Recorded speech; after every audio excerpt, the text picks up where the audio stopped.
বৃদ্ধ বৃদ্ধাকে একা পেয়ে আগ্নেয়াস্ত্র দেখিয়ে সর্বস্ব লুট করে নিয়ে গেল একদল দুষ্কৃতী। দাসপুর থানার হোসেনপুর গ্রামের সুধাংশু রায়ের বাড়িতে এই দুঃসাহসিক ডাকাতির ঘটনাটি ঘটেছে শুক্রবার রাত প্রায় 1টা নাগাদ।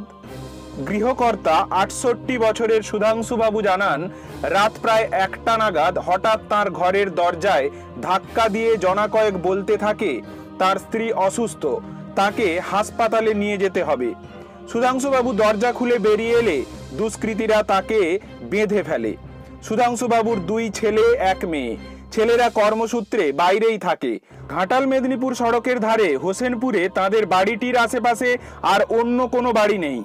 ওই ঘটনার রাতে তারা আলাদা আলাদা ঘরেই ঘুমোচ্ছিলেন। সুধাংশুবাবুর স্ত্রী মিনতি রায় জানান, দুষ্কৃতীরা প্রথমে তার ঘরে ঢুকে তার গহনা খুলে নেয়। পাশের ঘরের সমস্ত আসবাবপত্র উল্টে পাল্টে সব তছনছ করে। এরপর তারা মিনতি দেবীকে বলেন তার স্বামীকে ডেকে তুলতে। মিনতি দেবীর গলা শুকিয়ে এলে তারাই ফন্দি করে স্ত্রীর অসুস্থতার কথা বলে সুধাংশুবাবুকে ঘর থেকে টেনে বের করেন। সুধাংশুবাবু জানান, নগদ টাকা ও গহনা মিলিয়ে প্রায় 50,000 টাকার মূল্যের সম্পত্তি তারা নিয়ে গেছে। শুধু তাই নয়, তার কাছে 2টি মোবাইল ছিল, তাও তারা নিয়ে গেছে।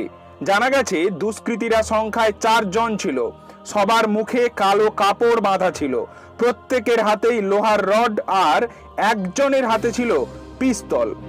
তাদের বয়স 30-এর মধ্যেই বলে ধারণা সুধাংশুবাবুর। ঘটনার খবর পেয়ে ওই রাতেই দাসপুর পুলিশ সুধাংশুবাবুর বাড়ি ঘুরে যান। এটা কাটছে আমরা বুঝতে পারি এইখানে ডবল জল কেটে ঢুকে গেছে। আমি এই ঘরটা শুই, আর পূর্ব দিকে থাকে আমার জেঠিমা, পূর্ব দিকে থাকে। অত সব কাণ্ড হচ্ছে, তার ঘরটা আলগাছি, ওইটাই আরো বিপদ। যায়নি আর থানায় তো এসেছিল। প্রথমে এসে মানে শাশুড়িমার কাছকে গেছে শটান দিয়ে সে এবারে মানে তার কাছকে গিয়ে হাতে করে বলছে, বলে এরকম মানে এই মানে কোথায় কি আছে দাও। দেওয়ার পর এবারে মানে সব কিছু নিয়ে টিয়ে এবারে বাবার কাছকে গেছে ঘরকে, তার ঘরে লক করা ছিল। এবারে লক করার পরে সেখান থেকে গিয়ে এবার তাকে বলছে ঘর খুলো দাদু, হচ্ছে যে হাসপাতাল নিয়ে যেতে হবে, রুগী ঘরে জানোনি। এইবার সেও জানেনি, হন্তসন্ত হয়ে ঘর খুলে দিচ্ছে। ঘর খুলে দিতে তাকে এবারে সবাই মিলে বেঁধে ফেলছে। বেঁধে হাতে রিভার আর হচ্ছে যে রড বড় বড় সব আছে হাতে। এবারে তাকে থাকার পরে তাকে কি করছে ঘরে নিয়ে মানে তাকে 2টা হাতে 4 জনে বেঁধে ফেলছে আর কি। বেঁধে টেঁধে দিয়ে মানে তাকে এবারে ধরে রেখে এবারে ঘরে তজনজ করছে। যেটার যা টাকা পয়সা ছিল, 1,000-5,000 টাকা ছিল আর খুচরা টাকা ছিল, সবগুলা মানে নিয়ে নিয়েছে। আর সাউরির ওই যে কানের আর ওই কি ছিল হাতের কি ছিল তাকে সমেত আর কি মানে সবই নিয়ে নিয়েছে। এইসব মানে ঘটনাটা কটার দিক করে হয়েছে? রাত্রি 1টার দিকে। রাত্রি 1টার সময় এখানে চাবি প্রথম মেন গেটটাকে এসে এখানে রড দিয়ে নাকি ভেঙে দেয়। ভেঙে দেওয়ার ফলে এবারে প্রথমে তো কাউকে কিছু বলেনি। শাশুড়িমাকে বলছে বলে ঘর খুলো। তার ঘর খোলাই ছিল। যে শটান ডাইরেক্ট মানে হাত দিচ্ছে, দিয়ে গায়ে হাত দিয়ে বলছে বলে কি আছে দাও। ও বলছে আমি বলতে পারবো নি, আমার ছেলে ফেলে কেউ ঘরে নাই। তারা কতজন ছিল? তারা 4 জন ছিল। ফাঁকেই মানে ভিতরে 4 জন ছিল। এবারে ভিতরে 4 জন ঢুকে গেছিল।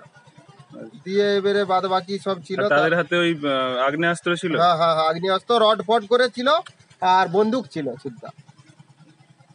এবারে বাবা কি করলো মানে ওইরকম করার পরে সেও মানে হন্তসন্ত হয়ে হাতে তার তো বেঁধে দিচ্ছে। আর শাশুড়িমাকে স্ত্রীর কাছে তাকেও বেঁধে বলছে। বাঁধার পরে এরকম ব্যাপার হয়েছে। আপনি এনাদের কি হন? জামাই হই। আপনার নাম? আমার নাম বংশী মাঝি, গ্রাম গোকুলনগর। আমি সেই খবর পেয়ে মানে আমাকে সালাবাজ ফোন করলো করতে, আমি শটান একবারে এলাম, এসে এরকম ব্যাপার। আমি বলি দেখি তাহলে কি হয়েছে। ওই ইরিনটা যখন খসখস করছে আকাশ বলে বেড়ালো বলে তখন যদি কেউ ফোন করে দিতে আসছে না লাগলাম না হলেও যদি ওটা কেড়ে বলতো তাহলেও কি কিনা।